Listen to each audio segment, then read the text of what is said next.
Hello everybody, welcome back to the Helix. Today on the Helix, we have Dragon's Tarkir spoilers. So, let's start it.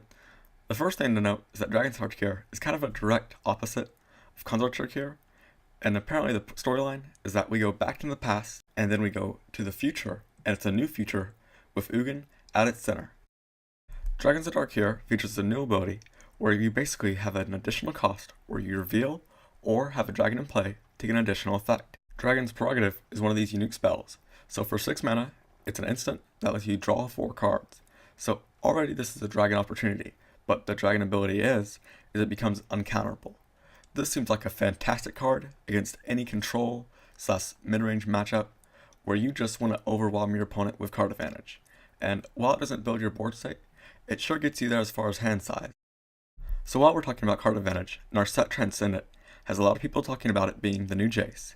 Now, it's not bouncing any creatures or putting cards from your hand back on top of your deck, but it's got a lot else going for it. So, all of its abilities are basically card advantage abilities, where its ultimate doesn't let your opponent play their spells, its second ability lets you play your spells twice, and its first ability gets you more spells on top of your deck. This card seems like a control deck's dream. Now, while it isn't putting a lot of pressure on your opponent, it's getting you so much card advantage, getting you answers, maybe even a couple more planeswalkers. So this girl can really get you anything you need in the control deck. I think our set also has a lot of promise in mid-range, but the problem is you don't have as many planeswalkers in those type of strategies, and your kill spells don't quite go as far.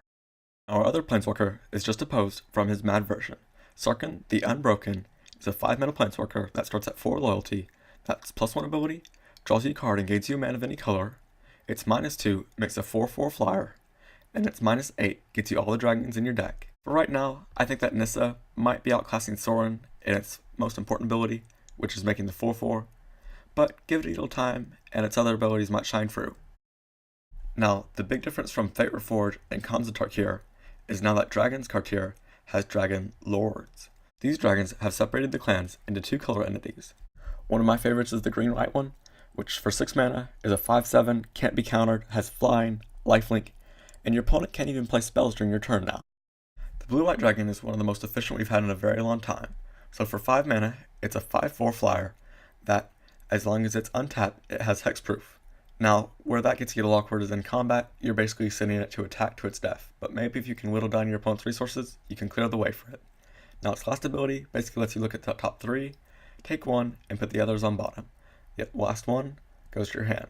This is pretty great, and I'm not sure if the awkwardness will get through its power. The green-red dragon is a Bogardan Hellkite that doesn't have flash, and for 1 less mana.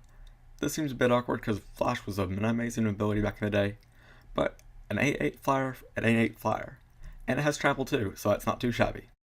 The black-red dragon is a 6/5 flying haste and gives all your other creatures haste. So its other ability drains your opponent for 10 every time they play a spell that's a creature or planeswalker that has the same name as a creature or planeswalker in their graveyard, which in and of itself sounds awkward in Commander, but what it's really there for is against relentless rats decks. They finally found a way to kill it. My favorite dragon, Sigmar, the blue-black one, is a 3/5 flyer, death touch, and whenever it enters the battlefield, you steal a creature till it dies. So mind control on a stick has always been an interesting ability to me, and having it fly and be a threat by itself seems to get a bit redundant as you're just giving yourself a bigger target to hit, but it just means you have to protect it more. The Dragon Lords are also coming with their commands. So Sigmar's command is a 5 mana spell that lets you either kill a planeswalker, target creature gets -3/-3, return target permanent to its owner's hand, or counter target non-creature spell. So this one in itself sounds a whole lot like Cryptic Command, as will the next one, where we have Ojate's command, which is the blue-white half of it. So you can draw a card, you can counter target creature spell, you can gain 4 life, or you can return target creature from your graveyard with mana cost 2 or less back to the battlefield. So the last command we have, a Trigger's command, is only 2 mana. So your opponent either can't gain life, they take 3 damage, you can play an extra land that turn, or all your creatures get +1/+1 that turn and reach. All these abilities sound really good, and in particular the one about the land is very interesting with these other abilities. But speaking of things that are bound to hit standard, Ultimate Price is back. So this is another answer of what's 2 mana and we can play that kills things. And Courser of Kruphix is finding a lot of ways to die, I'll say that. Now, a lot of these dragons are going to be safe from Ultimate Price, but your other cheap threats, and large creatures actually, from your older sets are going to have a hard time, which might even shift some of the newer threats. Zergo Bellstriker is another interesting card for Standard. Now, Mono Red kind of dropped off the face of the earth, with Finks being its only support from Fate or Forge, but it might just have another shot here at Dragons of Tarkir to see Tier 1 yet again. Dear Miss Raptor is a very interesting graveyard mechanic card. So for 3 mana, it's a 3/3 Death Touch with Megamorph that, whenever a permanent you control flips, you can return it back from your graveyard to the field. And you get to choose if it's face up or face down.